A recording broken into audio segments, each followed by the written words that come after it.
아, 그렇게 생각하세요? 어때요? 그 이론과 현실은 그래도 현실은 그 이론은 현실을 기반으로 해서 만들어지고 있다. 아니다. 이론하고 현실은 조금 이렇게 별개인 것 같다. 한 번만 다시 앞에서부터 다시 해주세요. 아, 그래요? 처음부터? 오케이. 시작할까요? 네. 네, 안녕하십니까? 예, 반갑습니다. 반갑습니다. 예, 지금 첫 그 서두를 다시 시작하고 있습니다. 예, 오늘 이제 인천 남동 시민공부방에서 이제 11월 달 이제 그 10회 동영상을 촬영을 합니다. 이게 지금 11회죠. 11회 동영상이죠. 예, 11회 동영상을 촬영을 합니다. 11월 달 동영상 주제는 이제 구회분이 그 다들 아시는 것처럼 최근에 이제 그 판교 그 테크노밸리 관련한 그 공연장 사고죠. 참사가 일어나서 그걸 계기로 해서 이제 다시 한번 안전 불감증의 이제 원인 근원이 뭔가에 대해서 이렇게 조금 더 냉정하게 좀 이렇게 살펴보는 기회를 좀 가졌습니다. 그래서 10회 동영상은 경쟁과 규제라는 관점에서 이제 안전 불감증의 문제를 좀 이렇게 살펴봤고요. 11회 동영상은 합성의 오류라는 관점에서 이제 동영상을 살펴봤습니다. 11월 달에 동영상을 아마 보시면 안전 불감증의 그 근원이 무엇인가에 대해서 아마 좀 이해를 하실 거라고 생각을 합니다. 그 주제는 이미 예전에도 여러 차례 공부방에서 다뤘던 주제입니다. 그래서 다른 연구소 관련한 그 동영상이나 강연 팟캐스트 자료를 검색을 해 보시면 같은 주제의 자료들이 있을 겁니다. 근데 이제 이번 이제 그 10회하고 11회에서 다시 그 주제를 끄집어내서 했습니다. 저 개인적으로는 사실 그 주제를 되풀이하고 싶지는 않습니다. 하고 싶지 않아요. 근데 자꾸 지금 같은 대형 참사들이 계속 반복해서 끊이지 않고 이렇게 발생하고 있기 때문에 안타깝게도 그런 주제를 계속 되풀이하고 있습니다. 지금 좀 불행한 일이죠. 이런 것들을 좀 근원적으로 이제 좀 이렇게 해소를 할 필요가 있지 않을까 싶습니다. 그럴 때가 되었다라고 생각을 합니다. 근원적으로 해소를 하기 위해서는 이미들 다들 아시는 것처럼 기본적으로 근본적으로 기존의 나라를 경영할 능력이 없는 기존 정치권을 전면적으로 좀 물갈이하고 그래서 이제 제대로 된 정책들을 이렇게 만들어서 시행을 하는 것 외에는 방법이 없다라고 생각을 합니다. 아마 많은 분들이 거기에 공감을 하실 거라고 생각을 합니다. 이제 그 두 개 주제에 이어서 이제 오늘 남동 시민공부방에서 세 번째로 경제 이론과 현실은 다른 것인가라는 주제로 이제 말씀을 드려볼까 합니다. 그 주제와 관련해서는 이미 오래전부터 많은 분들이 이런 같은 이야기들을 이렇게 해오시고 계시죠. 이론은 이론이고 현실은 현실이다. 전혀 다르다라고 이렇게 말씀을 이렇게 하시는 분들이 적지 않은 것 같습니다. 그런가 하면은 그 며칠 전에 이제 여의도 시민공부방에서도 토론 시간에 이제 이런 그 이야기를 하신 분이 계셨습니다. 이론하고 현실이 좀 다르지 않는가. 그래서 실제로 지금 이제 세계 각 여러 나라들에서 일어나고 있는 경제적인 현실들을 경제학 이론이 제대로 설명을 못하고 있지 않느냐. 그래서 현실과 이론이 좀 맞지 않지 않느냐라는 이제 이야기를 하셨는데, 그래서 그걸 계기로 해서 다시 한번 이걸 이제 공부방의 주제로 삼아서 한번 이야기를 해보고 같이 또 이렇게 토론을 해보실 수 있도록 하는 게 좋겠다라고 생각을 했습니다. 그래서 오늘 남동공부방에서 이제 이 주제로 한번 말씀을 드려볼까 합니다. 또 한편으로는 이제 뭐 경제 이론과 현실은 다른가 이 주제에 보면은 좀 뭔지는 몰라도 느낌이 좀 가볍죠. 그래서 지금 이제 벌써 이제 9월, 10월 이제 두 달 동안에 이제 8편 동영상을 했고, 그다음에 이제 11월 분으로 이제 2편의 동영상이 나갔기 때문에 이제 잠시 쉬어가는 것도 괜찮지 않을까 싶어서 이 주제를 했습니다. 근데 이제 이 동영상을 보시고 난 후에 정말로 이게 쉬어간 동영상이었는지는 보시고 난 후에 아마 판단을 해보시기 바랍니다. 이 이제 그 경제 그 이론과 현실과의 관계에 대해서는 정말로 그 뭐 아주 그 많은 사람들이 오래 전부터 되풀이해 왔습니다. 오죽했으면은 저희 연구소에서 낸 2003년부터 이렇게 시리즈로 낸 책 제목도 현실과 이론의 한국 경제라는 이런 제목을 붙였겠습니까? 오죽이 그런 것들이 많았으면. 지금은 그래도 양반인 것 같아요. 요 당시만 해도 2003년 뭐 그 무렵만 해도 정말로 지 멋대로 했습니다. 이론이라는 것은 정말로 웃기는 거고 정말로 그 학교에서는 하는 거고 현실은 전혀 다르다. 완전히 딴판이다. 이렇게 이제 그런 생각들이 그냥 팽배했었습니다. 2000년대 초반이 그랬으니 90년대나 80년대는 어떻겠습니까? 그때는 말할 필요도 없었겠죠. 근데 만약에 여러분들 생각을 해보세요. 이론하고 현실이 정말 다르다라고 하면 뭐 때문에 대학에를 갑니까? 대학 가서 이론을 배울 필요가 없잖아요. 다르다라고 하면. 그 다음에 여러분들 지금 그 다 하나씩 가지고 있는 뭐 스마트폰, 그건 어떤 그 공학이나 전자공학이나 과학이나 이런 그 이론 없이 그냥 쭈물뚝쭈물뚝 뚝딱뚝딱 해가지고 만들어낸 겁니까? 아니죠. 전부 다 그런 그 이론에 의해서 지금 여러분들이 입고 계신 이 옷 같은 것도 전부 그 화학 이론을 기반으로 해서 만들어진 거죠. 화학 원료인데 인위적으로 이렇게 이제 합성해서 만든 것들이잖아요.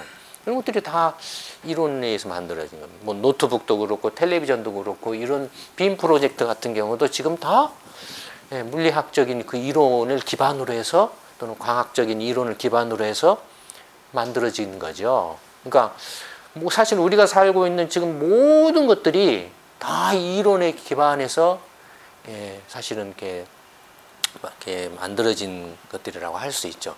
다만 그러면 이론이 먼저고 현실이 나중이냐라고 했을 때는 어떻게 생각합니까? 이론이 먼저입니까? 이론이 먼저라고 생각하십니까? 현실이 먼저라고 생각하십니까? 현실이 먼저 있었고 그걸 정리한 게 그렇죠. 현실이 먼저죠.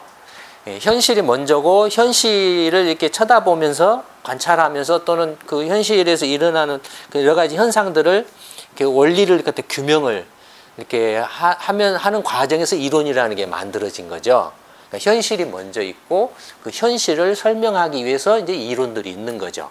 그러니까 그렇게 보면 어느 것이 더 큽니까, 범위가?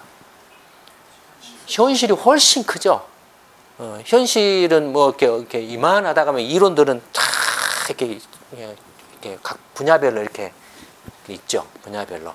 그렇죠. 이렇게 어마어마한 현실을 다양한 그 분야의 이론들이 이렇게 전부 이렇게 종합적으로 이렇게 설명을 하려고 노력을 하고 있는 거죠. 그러니 그런 관점에서 생각하면은 이론은 분명히 현실을 기반으로 해서 만들어진 건 틀림없는 사실이죠. 그렇지만 이론을 가지고 그 현실 전부를 설명할 수는 없죠. 왜냐하면 현실이 더 크기 때문에. 그렇죠. 그러니까 이론을 가지고 현실을 설명하는 건 한계가 있을 수 있죠. 그렇죠. 어떤 하나의 이론으로 모든 현실을 다 설명할 수는 없죠. 현실이라는 것은 분야가 다양하잖아요. 사람의 삶의 모습이라는, 현실의 삶의 모습이라는 것은 굉장히 다양하잖아요. 경제적인 현실, 그 삶의 모습도 있고, 이런 어떤 뭐라 할까요? 어떤 과학적인 그런 삶의 모습도 있고, 아니면은 어떤 심리적인 그런 뭐 종교적인 삶의 모습도 있고, 뭐 다양하죠. 뭐 문학적인 삶의 모습도 있고, 그러니까 그런 것들이 전부 이제 그 사람들의 그 현실의 다양한 모습들을 이렇게 이루고 있는데, 그 다양한 모습들을 이렇게 그 이론들이 각 분야별로 그 단면들을 이렇게 설명하려고 한다. 그죠? 거대한 코끼리가 있으면은 거대한 코끼리를 다양한 각도에서 이렇게 설명해서 그걸 전체를 이제 종합을 해서 이렇게 보려고 이렇게 하는 거다 이거죠.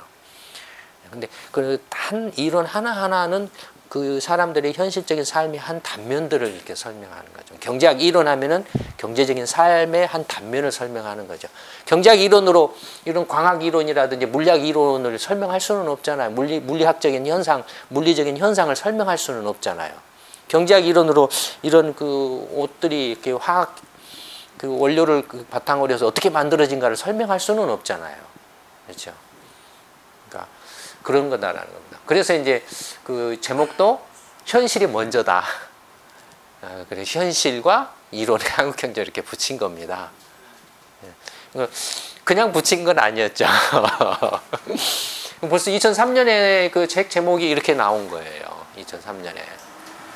그러니까 그 당시에 정말로 말할 수 없을 정도로 심했었어요. 그 이론을 개무시하는 그런 풍조가 너무 심했었어요. 그러다 보니 이론을 무시하면 어떤 상황이 벌어질까요? 자기 멋대로죠. 자기 멋대로라는 건 엉터리가 막 전문가 행세를 해버리죠. 엉터리가.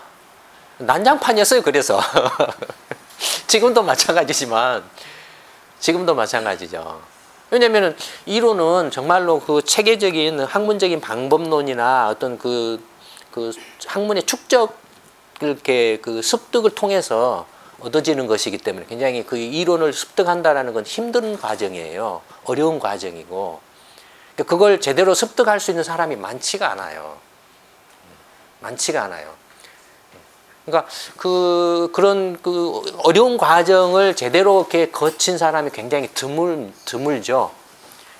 그다음에 그런 그 이론을 제대로 습득한 사람이라 할지라도 그것이 현실과 어떤 그 관계 속에서 어떤 맥락 속에서 만들어진 거고 그래서 그 이론을 가지고 현실을 설명하려고 할 때는 설명할 수 있는 영역이 어디까지고 설명할 수 없는 분야는 어떤 것이고 하는 걸 알아야 되죠.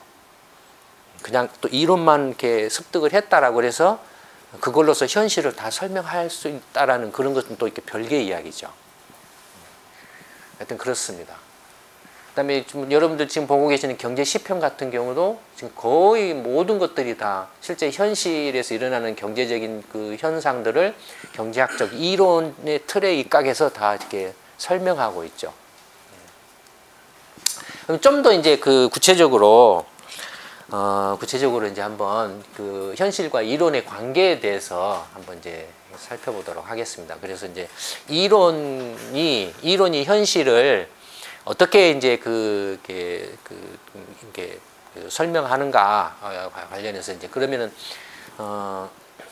이른바 이제 그 이론이라고 이제 학문이라고 하는 그 영역을 이렇게 살펴보면 하여튼 뭐 주관적이긴 합니다만 크게 이제 인문학과 자연과학 이렇게 나눠 볼 수 있을 것 같습니다. 인문학이라는 건 뭡니까? 대표적으로 이제 뭐 사람의 그 내면을 들여다보는 그런 학문이겠죠. 대표적인 인문학의 대표적 뭐 이렇게 제왕이라고 하면 뭐 철학이라든지 문학이라든지 뭐 이런 것들이 있겠죠. 인간 개인의 내면의 어떤 그 사고 방식이나 생각하는 방식이나 또는 감성적인 부분들을 이렇게 탐구하는 그런 영역이겠죠. 인간의 내면 세계를 다루는 뭐 이런 분야가 이제 인문학 영역에 들어가겠죠. 그렇죠? 그다음에 이제 자연과학이라고 하면은 말 그대로 자연의 현상들을 다루는 이제 학문 영역이 되겠죠.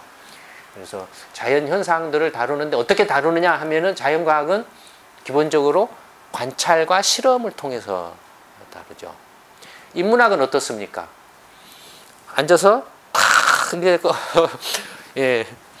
고민하고 이렇게 이렇게 사람들의 어떤 여러 가지 생각들을 이렇게 고찰을 해 봄으로써 또는 그 역사적으로 이렇게 그 선인들이 이렇게 그 사유를 해왔던 그런 그 사상들이나 생각들 또는 문학적인 그런 것들을 이렇게 고찰을 해 봄으로써 더욱더 어떤 그 사고의 그 사유의 어떤 그 깊이라든지 감성을 더욱더 풍부하게 만드는 그런 이제 방법이죠. 그렇죠. 인문학의 경우에는. 그러니까 인문학을 하는 방법은 이제 사유하고 감성을 이렇게 그 확장하는 방식으로 이렇게 한다라고 하면 자연과학은 자연현상을 관찰과 실험에 의해서 하는 방식이다. 인문학과 자연과학만 있느냐? 학문에는 그렇지 않죠. 또 하나가 더 있죠. 사회과학이 있습니다. 사회과학은 뭐냐라는 거죠. 사회과학은 사람을 똑같이 사람을 다룹니다. 근데 사람을 다루는데 어떤 걸 다루냐면은 사람과 사람 사이의 관계를 다루는 학문 영역이라고 할 수 있습니다. 사람과 사람 사이의 관계. 인문학은 뭡니까? 사람 한 개인의 내면의 생각, 내면의 세계를 다루죠. 내면의 영역을 다루죠. 정신세계를 다루죠, 개인의. 사회과학은 사람과 사람 사이의 관계니까 사회를 다룬다라는, 사회라는 건 뭡니까? 사람과 사람 사이의 관계로 형성된 거죠. 사회과학은 인간과 인간 사이의 관계를 다루는 학문. 법학도 그렇죠. 경제학도 대표적인 사회과학의 그 대표적인 학문이죠. 또 그 사회 자체를 다루는 학문은 사회학도 있죠. 뭐 이렇게 이런 심리학은 어디에 들어갈까요? 인문학인데 심리학의 경우는 자연과학적인 속성도 있죠. 그 관찰과 실험을 통해서 그러니까 사실 이렇게 따로 해놨지만은 이게 방법론적으로는 지금 좀 겹쳐져 있는 부분이 있습니다. 겹쳐져 있는 부분들이 있죠. 그런데 사회과학의 경우에는 이제 사람과 사람 사이의 관계를 다루는 건데, 그럼 사회과학은 어떤 방법으로 하느냐 하면은 이 두 가지 방식을 다 활용한다 이거. 인문학적인 방식과 자연과학적인 방식을 동시에 활용을 한다 이겁니다. 당연히 사람을 다루기 때문에 당연히 인문학적인 접근법을 사용하죠. 사유와 감성을 이렇게 하는데 특히 사유에 초점을 두죠. 사회과학의 경우에는 이제 감성이라기보다는 그 과학에 이제 뒤에 과학이라는 말이 붙었기 때문에 감성보다는 이제 사유 인문학적인 그 방식은 사유 방식을 가져오죠. 그리고 인문학적인 접근법으로는 추론을 이렇게 활용을 하죠. 그다음에 이제 자연과학적인 이 과학이라는 말이 자연과학에서 온 거니까 자연과학적 방법론을 가져오죠. 관찰과 실험을 통한 과학적 접근법을 통한 이제 그 이론을 만드는 거죠. 과학적 접근법이라는 것은 이제 관찰이라든 실험을 통해서 가설을 세우고 그 가설이 맞냐 틀리냐 현실에 비춰봤을 때 맞냐 틀리냐는 검증하는 방식을 통해서 이제 학문적 이론을 이렇게 형성을 한다 이겁니다. 만들어낸다 이겁니다. 그러니까 그런 점에서 보면은 사회과학은 사실은 양다리를 걸치고 있지 인문학과 자연과학의 양쪽을 지금 이제 방법론적으로 양쪽을 다루고 있죠. 근데 이 사회과학 안에도 이제 이 두 방법론이 두 가지가 있기 때문에 그 사회과학의 어떤 이론적인 그 분류도 인문학적인 접근법을 강조하는 사회과학 쪽의 이론들이 있고 자연과학적 접근법을 강조하는 또 사회과학 이론 영역이 있습니다.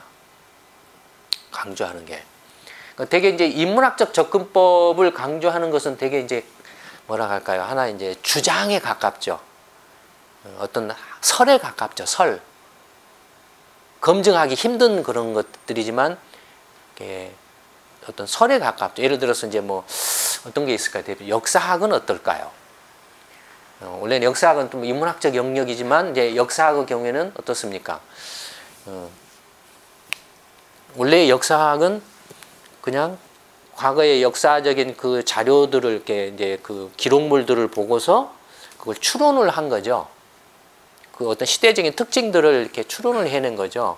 그 시대 정신이라 할까, 시대적인 어떤 그 사상이라 할까 이런 것들을 그러니까 인문학적인 사회와 감성인데 일단 뭐 이렇게 사상, 뭐 인간의 내면 세계라는 건 사상을 또 이렇게 의미한다라고 할 수 있으니까 그러니까 그런 방식인데 다만 역사학이 이제 조금 더 그 진일보학 예전에는 그런 방식이었던 그래서 뭐 도전과 응전 이렇게 역사 어떤 그 기록물을 통해서 보니까 도전과 응전의 방식으로 이렇게 역사가 발전을 해온다.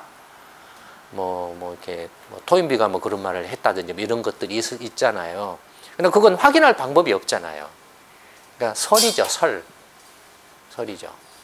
근데 이제 또 그 역사학에서는 이제 실제 뭐 고고학이라든지 이런 것들은 또 이렇게 자연과학적인 이렇게 방식을 이렇게 많이 사용을 하고 있기 때문에 그런 것들에 의해서 이제 역사학이 거의 이제 사회과학 쪽으로 흘러 들어오는, 예를 들어서 고고학이라든지 그 당시에 어떤 유물이라든지 이런 것들을 통해서 시대적인 상황을 유추를 해낸다든지, 뭐 아니면 뭐 여러 가지 그 당시에 그 농업 생산력이라든지 이런 걸 통해서 인구가 얼마 있었을 거라고 추론을 한다든지, 그 다음에는 이렇게 북극에 가가지고 얼음을 이렇게 뚫어가지고 과거 그 얼음에 쌓인 먼지나 이런 걸 봐서 어느 시기에는 무슨 뭐 이렇게 지구적인 재앙이 있었다라든지 뭐가 있었다라든지 이런 걸 통해서 그 시대적인 삶이 어땠다라는 걸 이렇게 추론을 해내죠.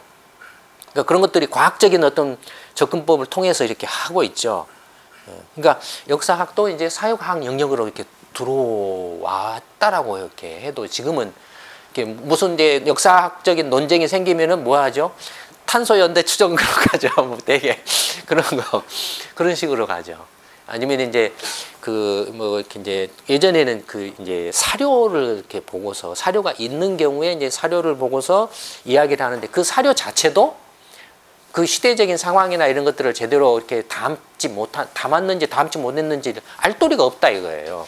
삼국사기가 정말로 정확한 그 사료냐에 대한 논란이 있듯이, 그러니까 그런 문제들이 안고 있다 이거예요. 그러니까 설이 될 수밖에 없다 이거죠. 어떤 이론이라기보다는 설이다라, 학설이죠. 근데 이제 그런 것들이 과학적인 방법에 의해서 고증이 될 때는 이제 이론화가 될 수 있는 거죠. 이론화가. 그런 거라는 겁니다. 그다음에 사회과학 중에서도 과학적인 접근법을 굉장히 강조하는 게 대표적인 게 경제학이죠. 경제학이 굉장한 그 과학적 접근법을 강조를 하죠. 물론 경제학 안에도 학 안에도 이제 이런 그 인문학적 접근법을 이렇게 하는 그 영역이 있습니다. 그러니까 과거 이제 고전파 경제학이라 할까요? 그 이전에 이른바 이제 이렇게 일종의 어떻게 보면 또 막스 경제학 같은 경우도, 막스 경제학의 경우에는 이제 역사관의 관점에서 보죠. 원시 공산주의 사회, 뭐 노예제 사회, 뭐 이렇게 자본주의 사회, 그 다음에 이제 뭐 이렇게 이상적인 뭐 사회주의 사회, 이렇게 역사 발전 단계에 예정된 단계별로 이렇게 가고 있다. 역사적으로 이렇게 설을 주장한 거죠. 설이죠. 그러니까 설이기 때문에 인문학적 접근법을 가깝죠. 그걸 무슨 이렇게 실증 분석을 통해서 통계적으로 이렇게 뭐 확인했다든지 뭐 했다든지 그런 게 아니잖아요. 근데 이제 지금 오늘날의 그 경제학은 대부분이 이제 이런 그 과학적 접근법에 기반해서 경제학적 이론들이 만들어지고 있죠. 그러면 이제 그 과학적 방법론이라는 게 이제 특히 이제 그러니까 사회과학, 그러니까 그 인문학은 사유와 감성, 인간의 내면 세계이기 때문에 어떻습니까? 상당히 주관성이죠. 주관적인 게 옳다 그르다 그런 개념은 아닙니다. 옳다 그르다는 그런 차원의 의미가 아니고 주관성과 객관성을 이렇게 나눠서 설명하고 있지만, 인문학은 상당히 주관성의 그 영역이고 자연과학은 객관성의 영역이죠. 그렇지만 그 주관성과 객관성이 어느 것이 옳다 그르다 이런 차원의 문제가 아니라 양자가 상호 이렇게 뭐라 할까요? 별도의 영역인과 동시에 보완하는 또 그런 분야라고 이렇게 그 차원이라고 생각하시는 게 더 합당하지 않을까 생각을 합니다. 근데 어쨌든 이제 특히 경제학의 경우에는 과학적 접근법을 이제 대부분 지금 이제 거의 이렇게 접근법으로 이렇게 정착이 되어 있는데, 경제학적 이론이, 그러면 이제 과학적인 접근법이라는 그 과학적 방법론이라는 게 뭐냐, 이제 자연과학에서 말하는 이제 자연과학에서의 이론은 어떤 식으로 만들어지느냐라는 거죠. 그 자연과학에서 만들어지는 이론을 만들어내는 방식을 그대로 지금 사회과학, 경제학에서 원용해서 그대로 쓰고 있어요. 그래서 이제 그 과학적 방법론이라는 것에 대해서 한번 이제 간단하게 좀 살펴보겠습니다. 자연과학이라든지 아니면 사회과학에서 어떤 방식으로 과학적 방법론을 이제 사용해서 이론화를 하느냐라는 거죠. 첫 번째 이제 과학적 방법론의 내용을 보면은, 첫 번째는 먼저 무엇부터 시작한다 그러죠? 현실이 먼저 있기 때문에 현실을 관찰하죠. 인간들끼리 지금 사람들 사이에서 일어나는 경제적 현상을 관찰한다 이거예요. 시장을 보고 시장에서 사람들이 물건을 사고 팔고 하는 것들을 유심히 관찰한다 이거예요. 유심히 관찰을 해요.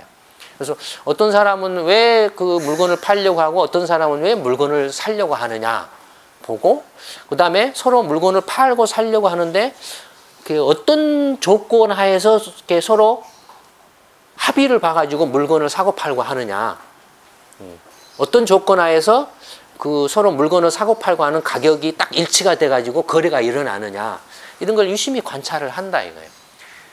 관찰을 한 다음에 그 다음에는 사람들이 시장에서 그 물건을 사고 팔고 하는 그 행위가, 물건을 파는 사람은 이익을 얻으려고 하고 물건을 사려고 하는 사람은 그 물건을 이렇게 자기가 소비함으로 인해서 만족도를 이렇게 얻으려고 한다. 이게 동기다. 그래서 서로가 필요에 의해서 이제 시장에 와서 자기들이 원하는 물건을 서로 거래를 하려고 한다. 교환을 하려고 한다. 근데 교환하려고 하는데 그 가격은 어떻게 결정될까? 가격은 어떻게 결정될까? 옛날에 아담 스미스라는 사람은 가격은 공방에서 이렇게 장인들이나 노동자들이 그 도제들이 뚝딱뚝딱 해가지고 손으로 만든 거기 때문에 가격은 그 사람들의 들어간 품앗인 노동의 양으로, 노동의 그 가치로 이렇게 결정된다. 이렇게 이제 가설을 세웠다 이거예요. 아담 스미스는. 근데 이제 그 아담 스미스가 그런 가설을 세우고 난 100년 후에 오스트리아에 있는 일단의 경제학자들이 보고, 야, 가격은 그 물건을 사는 사람들이 내가 그 값을 얼마를 쳐주느냐에 따라서 결정되는 것 같다. 왜냐면 이제 물건이 이제 막 공장에서 대량으로 쏟아져 나오니까 물건이 없어서 못 파는 시대는 끝났다 이거예요. 물건이 남아돈다 이거예요.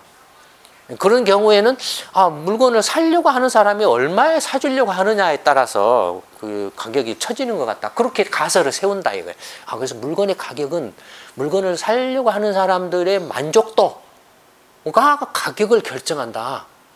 가격은 그 물건을 사는 사람의 만족도, 그걸 효용이라고 하자. 그래서 효용 이론이에요. 그런 가설을 세우는 거예요.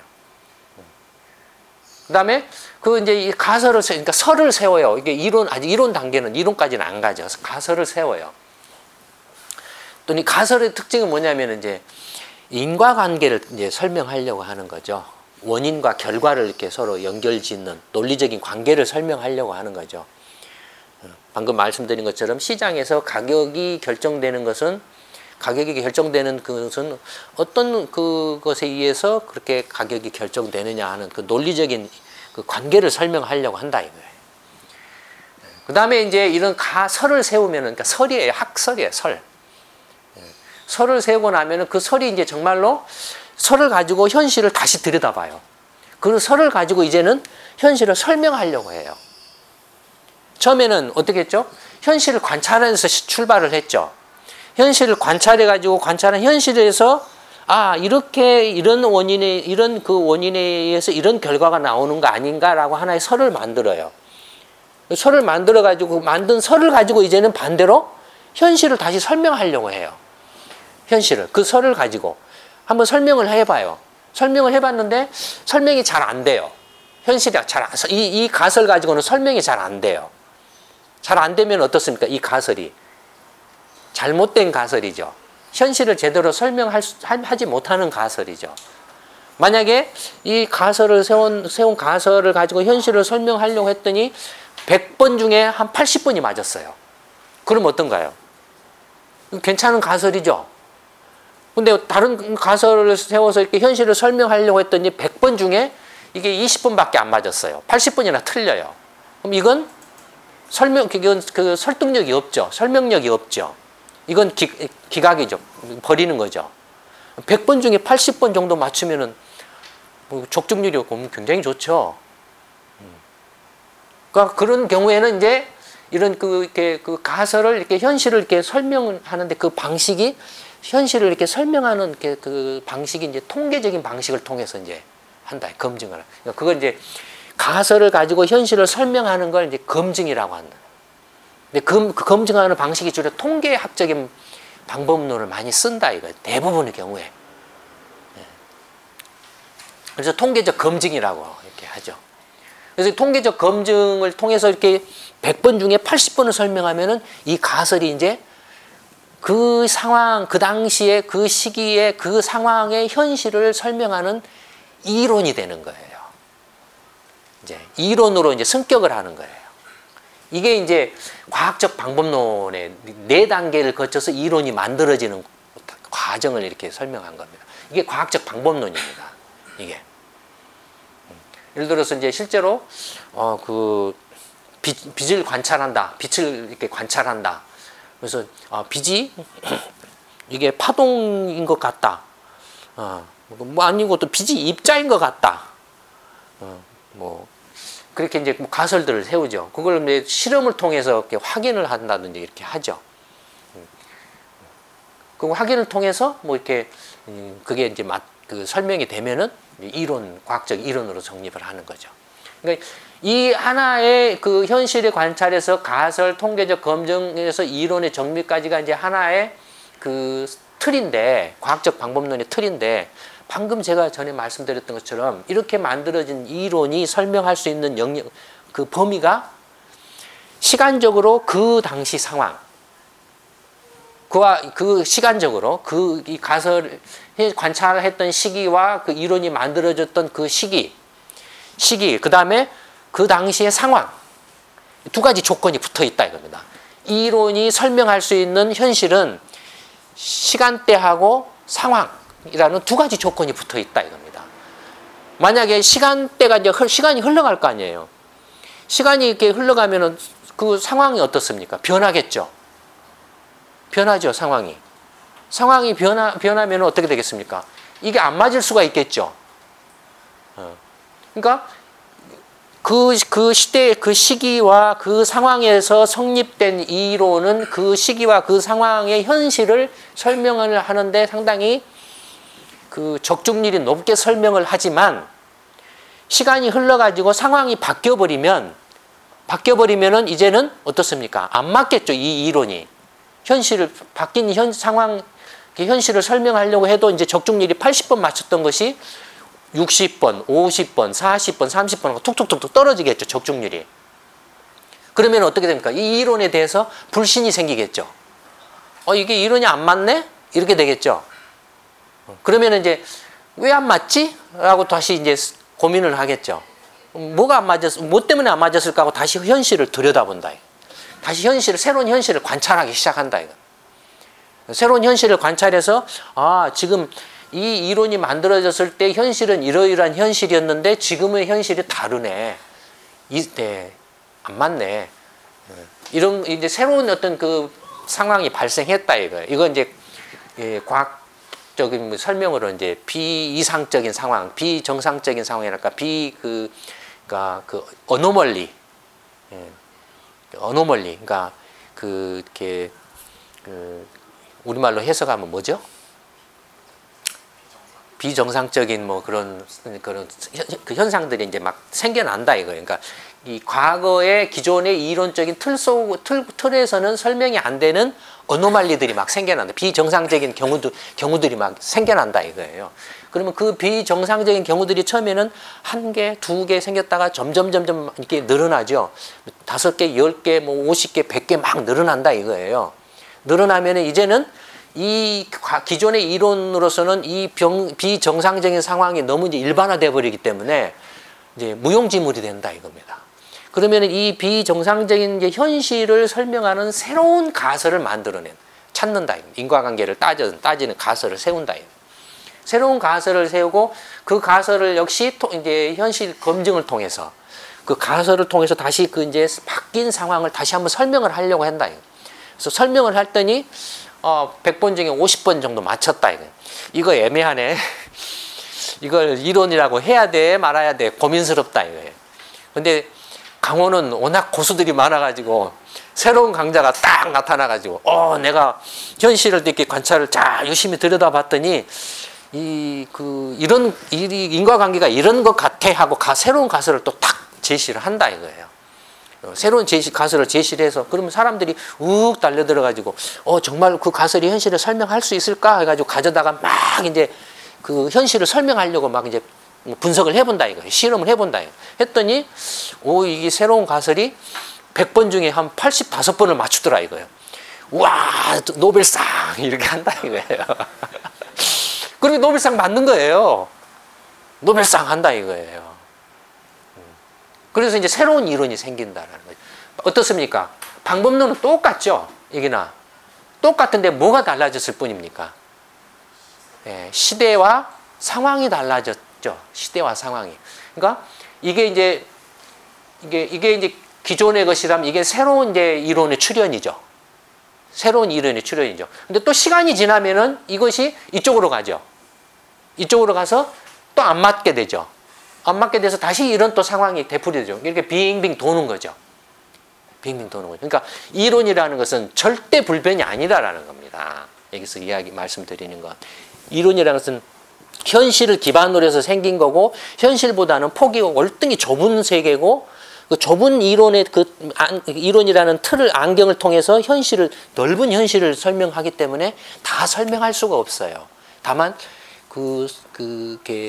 설명할 수 있는 분야가 이렇게 제한되어 있죠. 경제 영역이면 경제 영역으로 딱 제한이 되어 있죠. 경제 영역 안에서도 일어나는 모든 현실을 다 100% 다 100번이면 100번 다 맞추지를 못한다 이거예요. 그 다음에 또 상황이 바뀌면은 새로운 또 경제 이론이 등장해서 그 변화된 상황을 또 설명하기 시작한다. 그러니까 이론은 절대 불변이 아니다. 고정되어 있는 것도 아니다. 그 다음에 이론도 생명이 있다 이겁니다. 태어나고 죽고 한다 이겁니다. 태어났고 죽지만 중요한 건 뭐냐면 1800년대 시에는 그 시대적인 상황이 1800년대라고 하면 1800년대의 시대적인 상황이 어땠을까? 그런 상황, 그 시대적인 상황, 1800년대라는 시대와 그 당시의 상황에서는 사람들이 어떤 현실적인 문제에 부딪혔을까? 그런 문제에 대해서 그 문제를 어떻게 풀려고 고민을 했을까 하는 그 생각하는 방법이나 방법론을 살아있죠. 그렇죠. 생각하는 고민하는 방식이나 문제를 풀려고 하는 방법론은 살아있죠. 그런 걸 배우는 거죠. 1800년에 나온 이론을 가지고 지금 21세기 오늘날 이렇게 지식 정보화 시대를 갖다가 막 들이밀어가지고 때려 맞추려고 하는 이게 맞겠냐 이거죠. 안 맞죠. 막스 이야기를 100번 해봐야 사람들이 귀에다만 듣지 않는다 이거예요. 그렇잖아요. 지금 1800년대 막스가 이렇게 살았는데 그 당시에는 자본주의 초기 단계고 모든 것들이 그 당시 상황은 제도적으로나 모든 것들이 이렇게 정비가 안 돼 있는 상태고 그런 상태에서 이렇게 많은 사회적인 모순이나 또 이렇게 정치적으로도 굉장히 혼란스러운 상황이었고 또 그 사회가 왕정에서 공화정이나 이런 넘어오는 과정, 과도기적인 단계에서 어수선했고 그런 상황에서 이렇게 나온 그런 이론적인 이론을 가지고 200년이 지난 오늘날에 와가지고 그걸 막 때려 맞추려고 한다 이거예요. 물론 모든 사람의 삶이라는 게 그 경제적인 삶이라는 게 완전히 1800년대하고 지금하고 완전히 뒤바뀌었냐 100% 그냥 확 다르냐 그러지는 않죠.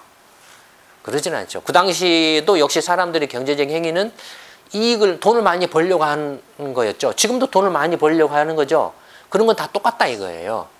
그러니까 겹치는 부분들이 많이 있죠. 여전히 많이 있지만 또 바뀐 것도 굉장히 많이 있다 이겁니다. 많이 있다 이거예요.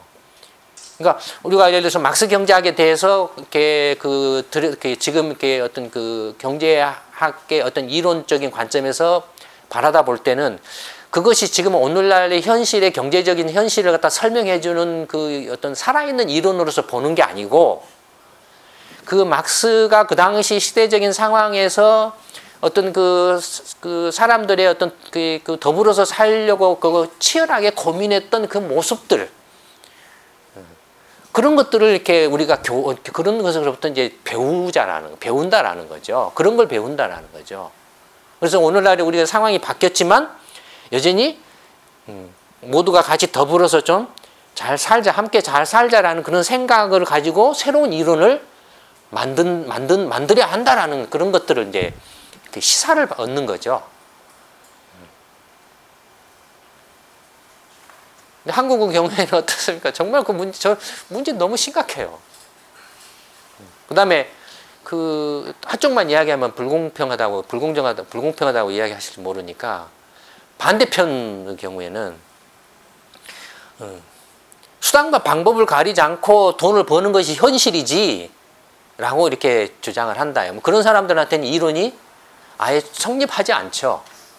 수단과 방법을 가리지 않고 하기 때문에 반칙이 됐든 편법이 됐든 뭐가 됐든 관계없이 그냥 막 이렇게 온갖 못된 짓을 해가면서 이렇게 한다. 남한테 피해를 줘가면서. 근데 그 경우에는 어디에 걸리냐 이거죠. 여기에 걸립니다. 인문학의 영역에 걸려. 그건 너는 사람이 아니야 라는 말이 되는 거예요, 이제.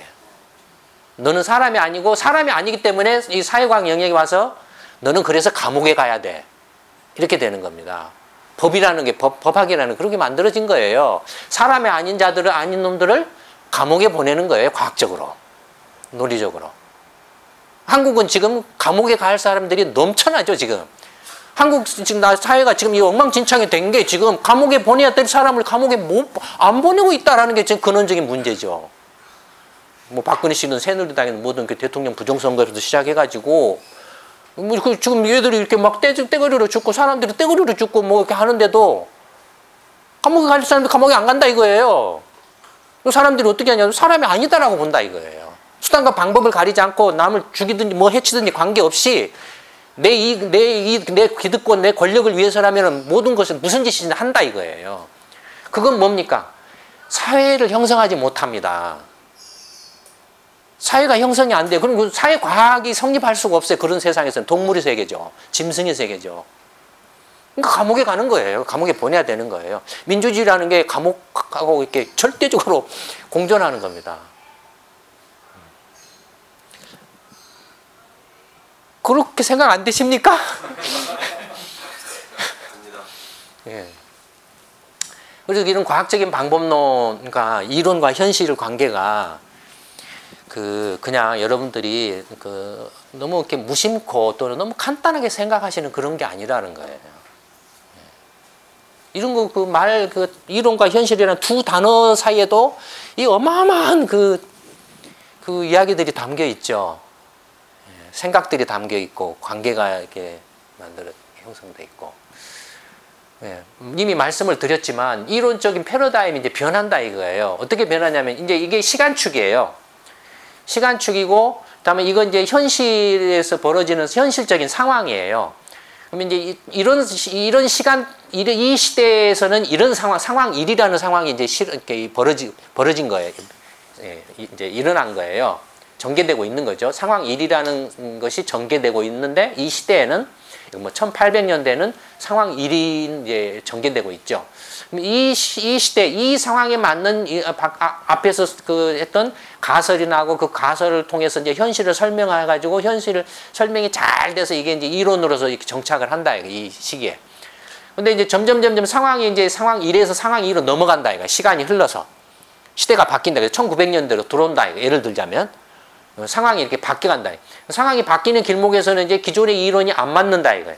설명력이, 현실에 대한 설명력이 쭉쭉쭉 떨어진다, 이거. 떨어지면 사람들이 이게 왜 이게 안 맞지? 라고 다시 새로운 이론들을 찾아내기 시작한다. 새로운 이제 가설들을 이렇게 내세운다. 점점 더욱더 현실을 설명할 수 있는 가설들이 이렇게 나오고, 그래서 이 현실을 설명하는 이제 그 가설의 설명력이 높아지면 이론으로 자리를 잡는다. 새로이. 근데 이 이론으로 자리를 잡은 데는 어떻습니까? 얘를 완전히 밟고 올라갔지만은 얘보다는 설명력이 더 높아지죠. 예. 이렇게 학문이 발전하는 겁니다. 그리고 또 이론이 축적되는 겁니다. 이런 의미에서 이론과 이론 사이에는 사실은 어떻습니까? 연결이, 그러니까 이걸 발판으로 이렇게 쭉 이어져서 이렇게 이론이 쌓여진 모습은 아니죠.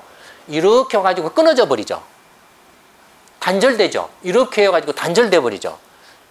그러니까 1950년대 그 과학 발전의 트레드 패러다임이라는 걸 설명하는 토마스 쿤이라는 사람은 과학적 이론은 연속적으로 이렇게 기존의 이론들을 이렇게 차근차근 쌓아가지고 이렇게 점점 이렇게 이론이 발전해 가는 게 아니고 그 하나의 이론이 이렇게 딱 나와가지고 나와서 이게 지배하다가 다시 새로운 이론이 나오면 이 이론이 확 죽어버린다 이거예요. 죽어버리고 새로운 이론이 이렇게 지배를 한다 이거예요. 그러니까 단절된다 이거예요. 불연속이다라는 주장을 해요. 이렇게 과학적인 그 이론의 그 발전은 불연속적인 발전이다라는 주장을 해요. 근데 이건 사회과학도 마찬가지예요. 사회과학도 마찬가지지만 적어도 이 상황 2, 1900년대 상황에서는 예를 들어서 상황 2라는 상황에서는 적어도 상황 1이라는 그 상황들은 이미 담고 있죠. 이 이론적인 틀은 적어도 상황 1이라는 것들을 이렇게 껴안으면서도 상황 2, 그러니까 상황 1에는 없는 상황 2만의 요소들을 설명하는 새로운 그런 설명력을 이렇게 증가시킨 거죠.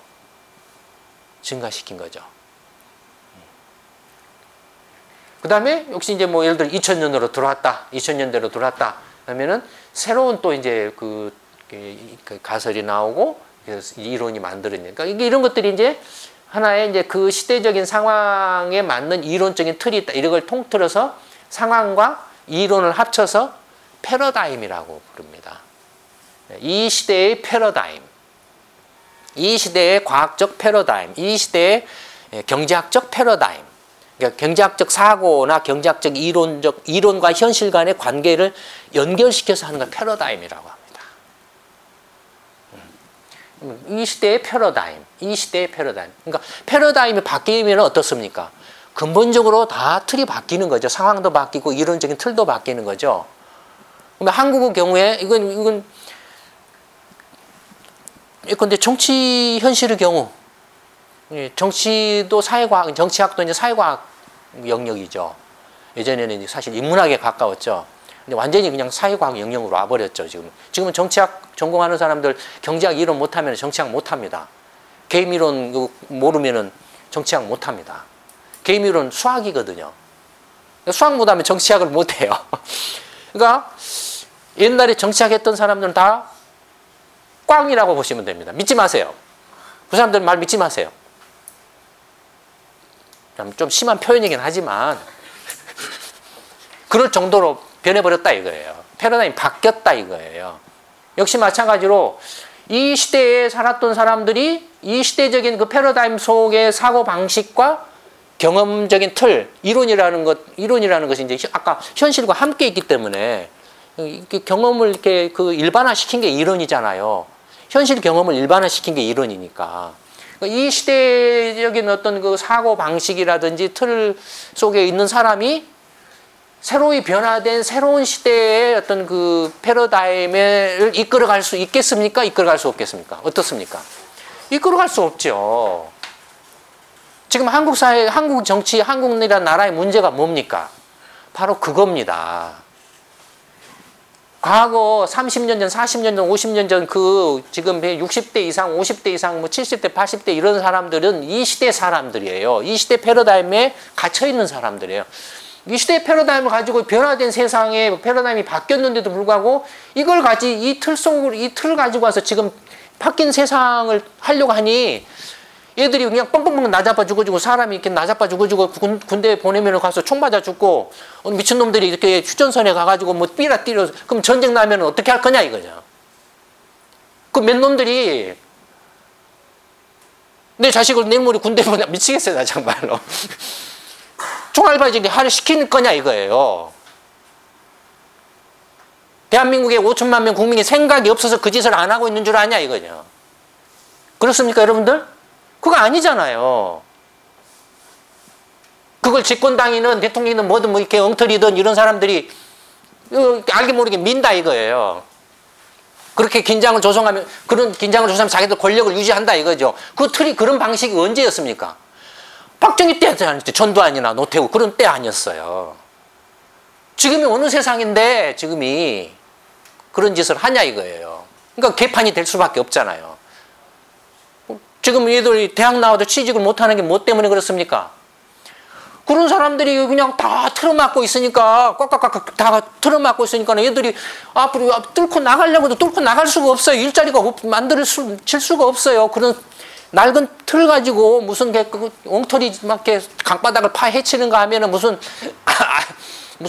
아시안 게임 해가지고 뭐 이렇게 난장판을 치고 뭐 하고 한다 이거예요. 그 돈 가지고 얘들 일자리 만들고 이렇게 교육비 좀 쓰고 뭐 하면은 훨씬 더 이렇게 지금의 시대 세상에 맞는 그런 사용법이 되는데 그런 엉터리 짓을 여전히 이 엉터리 과거 낡은 시대의 그런 것들을 가지고 와서 한다 이거예요. 법과 원칙이 없이 지 마음대로 이렇게 폭력을 기반으로 해서 바탕으로 해서 지 마음대로 이렇게 휘저었던 시대에 사실은 다 감옥에 감옥에 가야 될 그런 사람들이죠. 아까 말씀드렸던 것처럼 사람이 아닌 건 다 감옥에 보내는 거예요. 그런 식으로 해왔던 사람들의 사고방식과 틀을 지금 와서 되풀이한다라는 거예요. 이게 기가 막히죠. 그러니 봐보세요. 20대, 30대, 40대는 지금 이 시대를 살아가야 될 사람들이에요. 이 시대를 30년, 40년, 50년, 60년, 70년을 살아가야 돼요. 이 시대에 살았던 사람들은 이제 남은 지가 오래 살아봐야 한 10년이나 20년 살아요. 벽에 똥칠하고 딱 그냥 막 이렇게 말아먹고 간다 이거예요. 그러면 20대, 30대, 40대 생각을 해봐라. 여러분들 바보냐 이거예요. 그렇게 당할 거냐 이거예요. 지금 세상이 바뀌었는데 당하고 그냥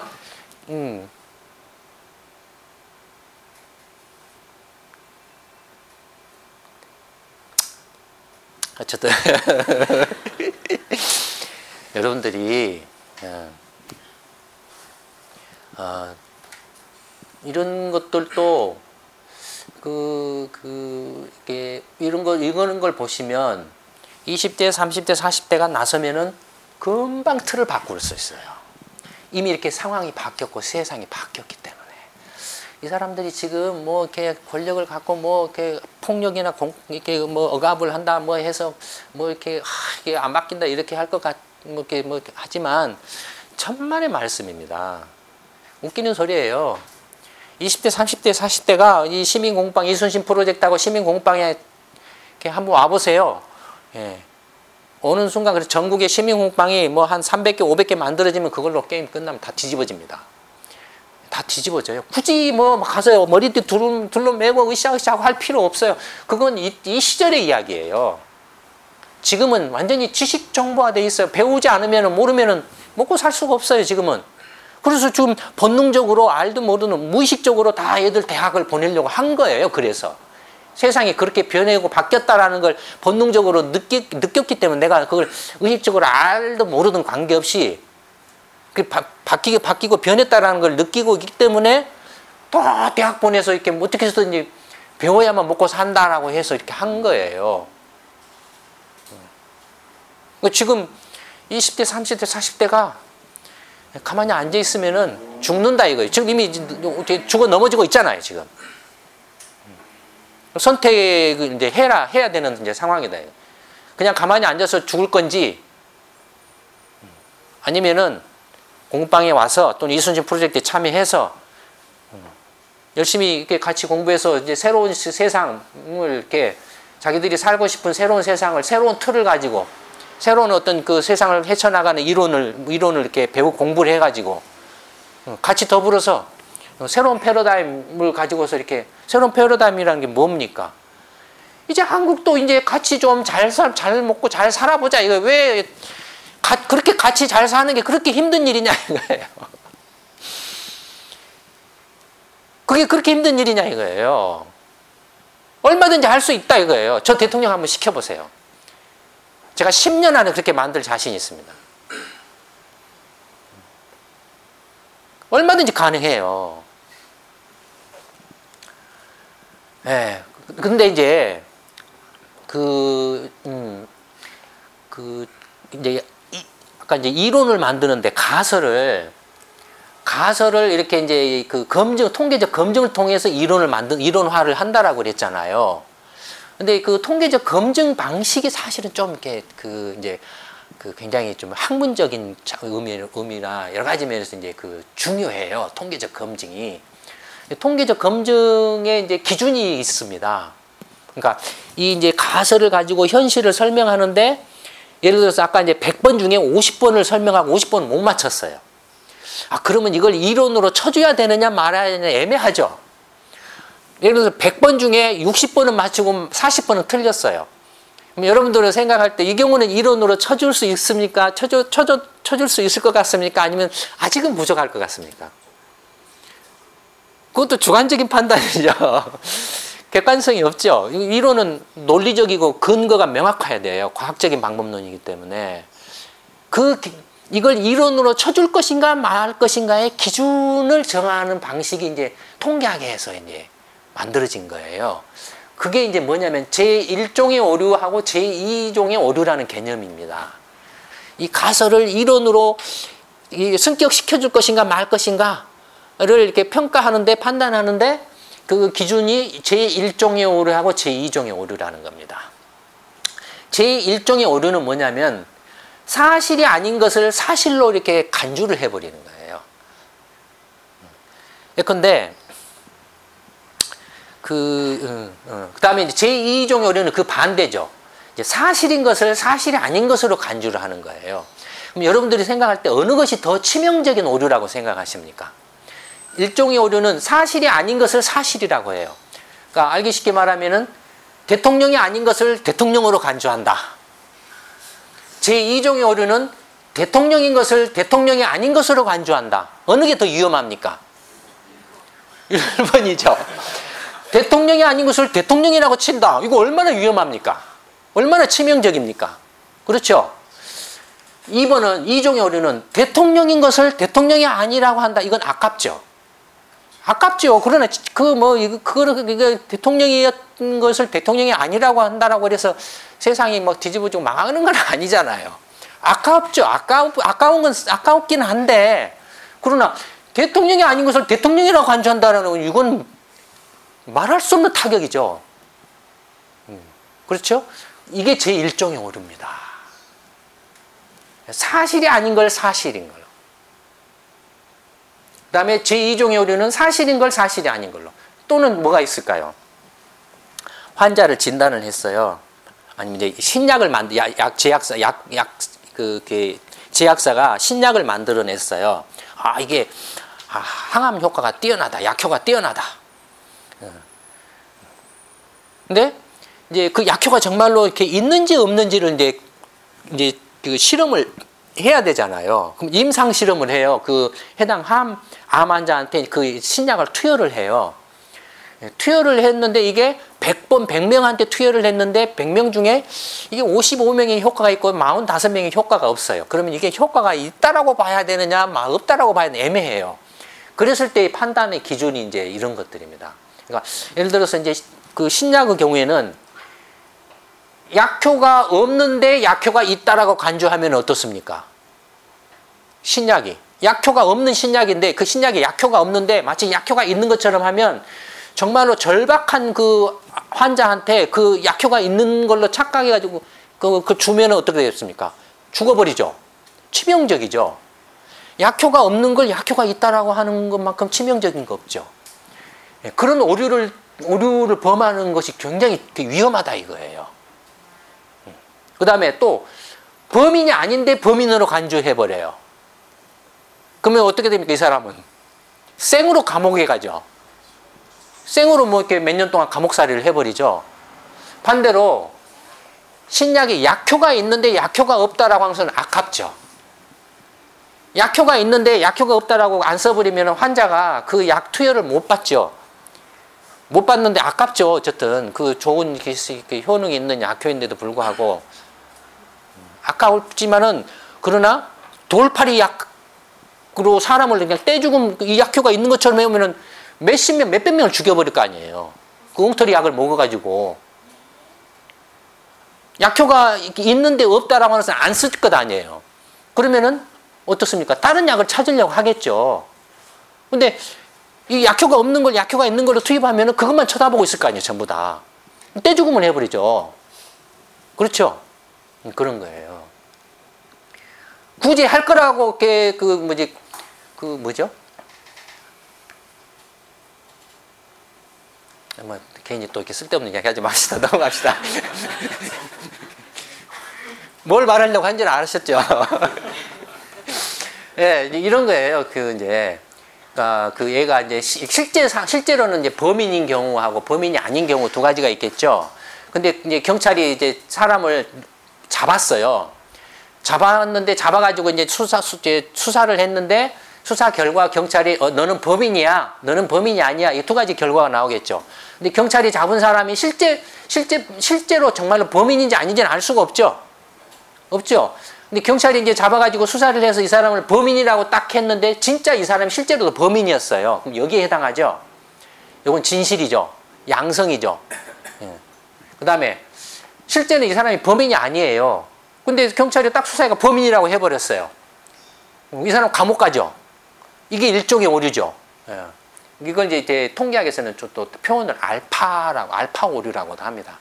예. 일종의 오류예요. 또 반대로 범인이 아닌데 이 사람이 실제로는 범인이었어요. 범인을 놔줘버린 꼴이 되죠. 이 경우에는 경찰이 욕만 얻어먹죠. 그렇죠? 좀 무능한 경찰하고 욕만 얻어먹어요. 이건 제2종의 오류죠. 이건 베타 오류라고 합니다. 제2종의 오류예요. 그 다음에 범인이 아니어서 다시 실제로 범인이 아니어서 풀어준 거예요. 이것도 진실이죠. 그러니까 사실은 이게 가장 좋은 거죠. 진실의 경우가 가장 좋은 거죠. 그 다음에 이제 이 수사하는 데 있어서 원칙은 뭡니까? 뭐가 되겠습니까? 어떻게 해서든 이제 제1종의 오류를 최대한 줄여야 되죠. 이런 치명적인 잘못을 하지 않도록 해야 되죠. 이걸 최우선으로 이런 오류를 범하지 않도록 한 다음에 그 다음에 제2종의 오류도 줄이는 방식으로 가야 되죠. 근데 공교롭게도 이 두 개를 동시에 줄일 수는 없어요. 뭐냐면 이게 이제 제1종의 오류고 이게 제2종의 오류 크기를 나타냅니다. 제1종의 오류가 하나도 없는 거예요. 여기는 진실인 경우죠. 그 다음에 이건 100% 오류예요. 그러니까 완전히 이게 범인이 아닌데 범인이라고 해버린 거예요. 여기는 범인인데 범인이 아니라고 놔줘버린 거에 해당하죠. 그러니까 이게 이제 노란색이 이제 제1종의 오류를 이렇게 나타내는 겁니다. 예. 그러니까 보시면은 이렇게 제1종 오류가 없는 경우에는 어떻습니까? 제1종의 오류가 그러니까 제1종의 오류가 없는 경우에는 굉장히 높죠. 그러니까 뭐죠?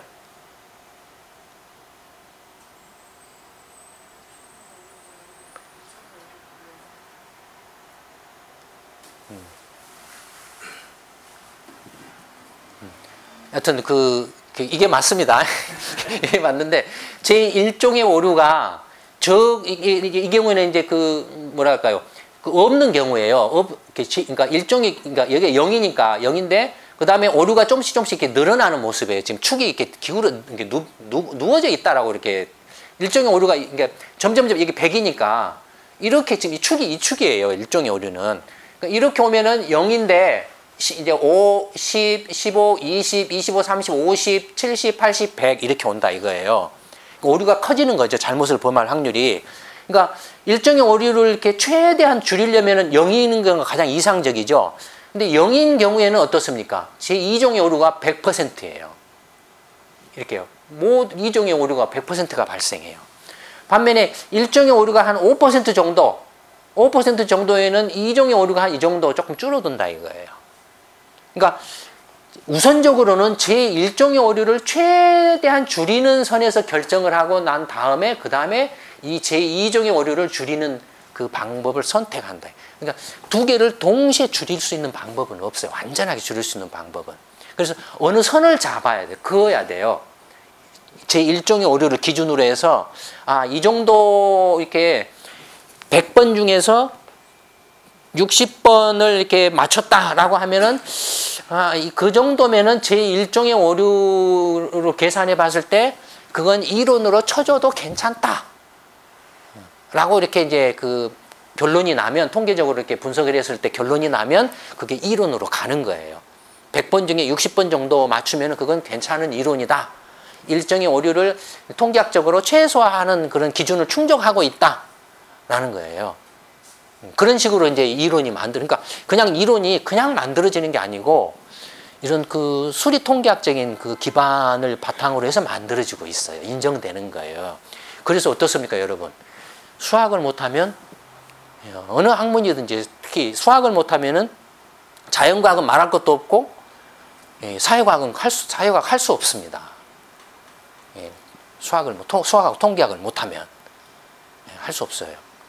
근데 누가 이렇게 가끔 가다 보면 나는 수학 안 해도 뭐 경제학 잘한다 이렇게 떠드는 사람들 있죠. 미친놈이에요, 그거. 그런 소리 듣지 마세요. 그렇잖아요, 지금.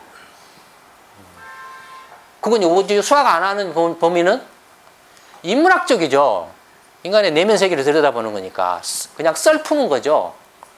표현이 제가 나쁜 의미에서가 아니라 그 주관적인 그런 주관성을 다루는 영역인가, 그러니까 주관이라는 게 제가 옳고 그런 의미가 아니라 그랬죠. 그렇다 이거예요. 근데 이제 이건 제 12회 동영상에서 설명을 해드려요. 지금 시간이 1시간이 지금 이제 다 된 것 같습니다. 너무 시간이 길어서 더 이상 말씀 못 드릴 것 같고, 이건 이제 오늘 말고 그 다음번 제 12회 동영상 때 조금 보완적으로 설명을 해드리도록 하겠습니다. 오늘 이제 인천 남동 공부방에서 현실과 이론의 이제 그 관계에 대해서 말씀드렸습니다. 경제 이론과 현실은 다른가에 대해서 말씀을 드렸는데, 그래서 오늘은 가볍게 간다라고 그렇게 하고 했습니다. 그리고 상당히 가볍게 했죠. 지금까지 동영상 그 한 거하고 비교해 보면. 그렇지 않습니까? 어떻습니까? 경제 이론과 현실은 관계가 없습니까? 이론과 현실은 이렇게 따르고 이론이 현실을 맞게 설명하지 못한다라고 생각하십니까? 어떻습니까? 그렇지 않죠? 오늘 그 남동 시민공부방 동영상 강의는 이걸로 마치도록 하겠습니다. 감사합니다.